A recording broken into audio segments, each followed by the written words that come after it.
High বন্ধুরা, আমি টুম্পা, আমি বেঙ্গালুরুতে থাকি। তো আজকে তোমাদের জন্য আরেকটা ভিডিও নিয়ে চলে এলাম। জানি ভিডিওটা খুব ছোট হবে, তাও কিছু করার নেই। তো এখানে আজকে আমি বানিয়েছি ডিম তড়কা। এটা হচ্ছে 2 দিন আগের ভিডিও, ঠিক আছে। ডিম তড়কা, তার সাথে রয়েছে পনির কারি, আর তার সাথে রয়েছে রুটি আর লুচি। আর লুচিটা কিন্তু আমি নিয়েছি, কিন্তু খাবো না। লুচিটা আমার খেতে ভালো লাগে না, আমার বরের জন্যই বানিয়েছিলাম। তো নিয়েছি থালে সাজানোর জন্য। যাই হোক, তো তারপরে এটা তোকে এর পরের দিনের ভিডিও, ঠিক আছে। তো এর পরের দিন না, এর 2 দিন পরের ভিডিও। তো আজকে রান্না করেছিলাম একটা, এখানে দেখতে পেলে নিরামিষ সবজি করেছি সব কিছু দিয়ে। আর তার সাথে করেছিলাম ডাইলের বড়া করে, তার সাথে কি বলে বেগুন টেগুন দিয়ে একটা সবজি করেছিলাম। আর তার সাথে করেছিলাম আলু ভাজা, তার সাথে খিচুড়ি।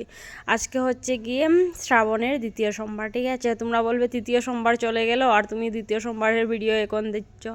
কিছু করার নেই, আমি টাইম পাই না আর এতটা এনার্জিও নেই এখন ভিডিও দেওয়ার জন্য। তাও এত কষ্ট করে চ্যানেলটা বানিয়েছি, সেটা তো আর এভাবে রাখা যায় না। খুব কষ্ট করেছি এই চ্যানেলের জন্য।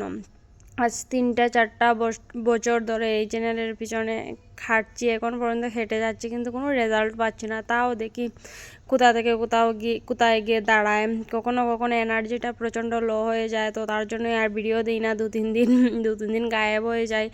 তো আবার কখনো কখনো ফিরে আসি, এরকমই চলছে।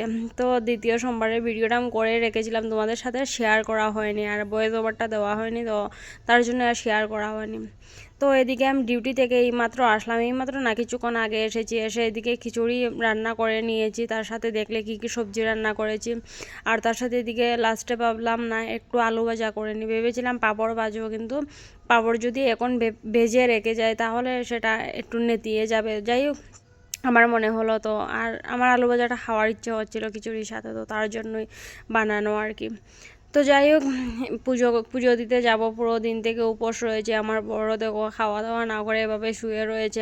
যেহেতু পুজো দিতে যাব, তো তার জন্যই ও উপোস রয়েছে, আমি উপোস রয়েছি। আর এই মানুষটা, আমি যেহেতু একা উপোস থাকবো, তো তার জন্য এই মানুষটা আমার সাথে সাথে উপোস থাকবে। তো আজকে হচ্ছে 2য় সোমবার, প্রথম সোমবারটা মানে মিস করে গিয়েছি।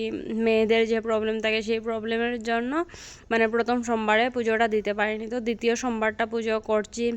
তো এদিকে আমি স্নান টান করে এসেছি, রান্না বান্না করে নিলাম আগে, যেহেতু পুরো দিন থেকে উপোস হয়েছি। তারপরে ডিউটি থেকে এসে আর পুজো করে এসে আর ইচ্ছে করবে না মানে রান্না বান্না করার, তো তার জন্যই রান্না বান্না করে রেখে তারপরে রেডি হয়ে যাব পুজো দিতে। আর পুজো দিয়ে এসে খাওয়া দাওয়া করে নেব। তো এদিকে তো আমার বড় উঠে গিয়েছে, উঠে ও রেডি টেডি হচ্ছে। আর অনেক দিন থেকে ভাবছিলাম যে মন্দিরে একটু যাব, একটু বাবার মাথায় জল ঢেলে আসবো, কিন্তু টাইম আর হচ্ছে না। টাইমের সুযোগের কোনো কিছু হচ্ছে না। সোমবারে মানে এভাবেই কেটে যায় আমাদের। আমি ডিউটি থেকে যাই, তারপরে রান্না বান্না এসবই কেটে যায়, তাড়াতাড়ি শুয়ে পড়ি, তো তার জন্য আর হয়ে ওঠে না। তো এদিকে দেখো সব কিছু নিয়ে নিয়েছি, দুধ নিলাম, জল নিলাম, তারপরে কি বলে এই ফুলের নামটা ভুলে গেছি এখন। যাই হোক, সবসময় মনে থাকে আর এখন ভুলে গিয়েছে। আর এই জায়গাটা হচ্ছে মানে বাবার মাথায় জল ঢালার জন্য এই জায়গাটা। তো সবাই এখানে ঢালছে, আমি আর কোনো ভিডিও টিডিও করিনি। এখন সন্ধ্যার সময় যেহেতু, তার জন্য পুরো খালি রয়েছে, মানে পুরো সন্ধ্যা হচ্ছে, এখনও পুরো সন্ধ্যা হয়নি। তো তারপরে দেখতেই পেলে এখানে কীরকম প্রসাদ খাওয়ায়, মানে বেঙ্গালুরের প্রসাদগুলো এরকমই হয়। এখানে রয়েছে পোলাও, আর তার সাথে রয়েছে একটা জিলেবি, দেখতেই পারলে। তো এখানের প্রসাদগুলো এরকম, ওই খিচুড়ি পাওয়া যায় না। খিচুড়ি তুমি যদি খেতে চাও কোনো প্রসাদে, তাহলে একমাত্র ইস্কনে যেতে হবে। ইস্কনে কিন্তু খিচুড়ি থাকে, মানে প্রসাদের মানে খিচুড়িটাই থাকে। কি তুতলে যাচ্ছি। যাই হোক, তো তারপরে এদিকে যাচ্ছি, আমার বর বলছে ও বাইরে খাওয়া দাওয়া করে যাবে, ও খিচুড়িটা ভালোবাসে না, তো তার জন্যই ও ভাবছে বাইরে খাওয়া দাওয়া করে যাবে।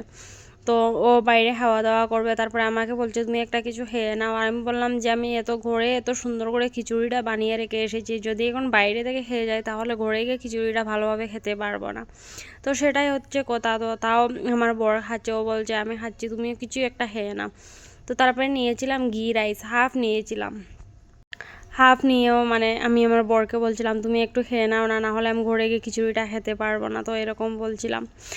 তো যাই হোক, এদিকে আমরা যাচ্ছি, আর রাস্তাতে মানে এখন পুরো খালিই রয়েছে, যেহেতু মানে সন্ধ্যা পুরো হয়নি। তোমরা ক্যামেরাতে হয়তো একটু একটু বুঝতে পারছো যে তখন ওই 6:30-7টার মতন বাজে, 7টা হবে। তো এই টাইমে আমরা ভাবলাম সন্ধ্যায় যদি গিয়ে পুজোটা দিয়ে আসি তাহলে ভিড়টা অনেকটা কম থাকে, না হলে না প্রচণ্ড ভিড় হয়ে যায় এই মন্দিরে। আমি দেখেছি বা শুনেছি, তো তার জন্যই ভাবলাম তাড়াতাড়ি যাই। আর যেহেতু খাওয়া দাওয়া করিনি, আর আমার বড় রাত্রে আবার নাইট শিফটে যাবে, মানে ওর নাইট রয়েছে আজকে, সোমবারে ওর নাইট থাকে। তো ও যদি লেটে খাওয়া দাওয়া করে মানে একটু রেস্টও করতে পারবে না, তো তার জন্য ভাবলাম তাড়াতাড়ি চলে যায়, তাড়াতাড়ি পুজোটা দিয়ে তাড়াতাড়ি চলে আসো। তো তার জন্য তাড়াতাড়ি যাওয়া আর কি, না হলে একটু লেটেই যেতাম। আমি ডিউটিতে গিয়ে হুটোপাটি করে রান্না করেছি, মানে এতটা হুটোপাটি করে রান্না করেছি, ড্রেসটাও চেঞ্জ করিনি, তোমরা দেখতেই পেয়েছিলে যে ড্রেসটাও চেঞ্জ করে নিয়ে তো হুটোপাটি করে রান্না করেছিলাম। তারপরে ও ঘরে পুজো টুজো করলো, ও ঘরে পুজো টুজো করে তারপরে একটু রেস্ট করেছিল, তারপরে গিয়েছিলাম মন্দিরে। তো মন্দিরে পুজো টুজো দিয়ে এখন যাব খাওয়া দাওয়া করতে। কবার বলছি এক কথা, যাই হোক আজকের ভিডিওটা খুব ছোটো হয়ে গেছে, জানি কিছু করার নেই, আমি বড় ভিডিও বানাতে পারিনি, ছোটোই ভিডিও আজকের জন্য দেখলাম।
তো তারপরে এখানে দেখো আর একটা মন্দির রয়েছে, এই মন্দিরটা কিন্তু বাইরের দিক থেকে দেখতে খুব সুন্দর, একবার ভাবছিলাম গিয়ে একবার দেখবো, ভিতরে কোনোদিন যাওয়া হয়নি। রেগুলার এই কি বলে মন্দিরটার সামনে দিয়ে আমরা যে খাওয়ার দোকানে যাই, মন্দিরটার সামনে দিয়েই যাই, কিন্তু যাওয়ার হয়নি। ভাবছিলাম একদিন যাব, আর আজকে যেহেতু টাইম পাইনি, মানে এসে আমার বড় রেস্ট করতে হবে, আগেই বললাম ও ডিউটিতে যাবে, তো তার জন্যই ভাবলাম না অন্য একদিন যাব, তার জন্য আজকে যাওয়া হয়নি, কিন্তু একদিন যাওয়ার ইচ্ছে রইল। মানে এই মন্দিরটাতে দেখতে খুব সুন্দর বাইরে থেকে, আর অনেক দিকে লোকজনও যায়, আমরা কখনোই যাইনি, আমাদের রুমের পাশে, বেশি দূরে না, তাও কখনো যাওয়া হয়নি। তো যাই হোক কথা বলতে বলতে চলে এলাম আমাদের যে গন্তব্যস্থলে। এখানে আমরা খাওয়া দাওয়া করি, রেগুলার এখানেই আমরা খাওয়া দাওয়া করি, স্থল না স্থান, যাই হোক কিছু একটা হবে। তো এখানে চলে এলাম, আর এই গেটটার ভেতর দিয়ে আমরা সবসময় স্কুটিটা রাখি, কিন্তু আজকে এই গেটটা বন্ধ করে দিয়েছে, যেহেতু সন্ধ্যা হয়ে গেছে তো তার জন্য বন্ধ করে দিয়েছে। আর আমরা রাতে কোনো দিন খেতে যাইনি, ফার্স্ট টাইম গিয়েছি। আর এদিকে দেখো বললাম আমি এগ রাইস বলছি, এদিকে নিরামিষ খাচ্ছি আর এদিকে বলছি এগ রাইস। তো কি বলে ঘি রাইস নিয়েছিলাম, আর তার সাথে তড়কা। এটা কিন্তু ডিম তড়কা না, মানে আমাদের এখানে তো ডিম তড়কা শুনেছি, কিন্তু এখানে ডিম তড়কা বানায় না। তো যাই হোক বন্ধুরা, সবাই খুব ভালো থেকো, সুস্থ থেকো, আজকের জন্য এতটুকু, ঘরে এসে খাওয়া।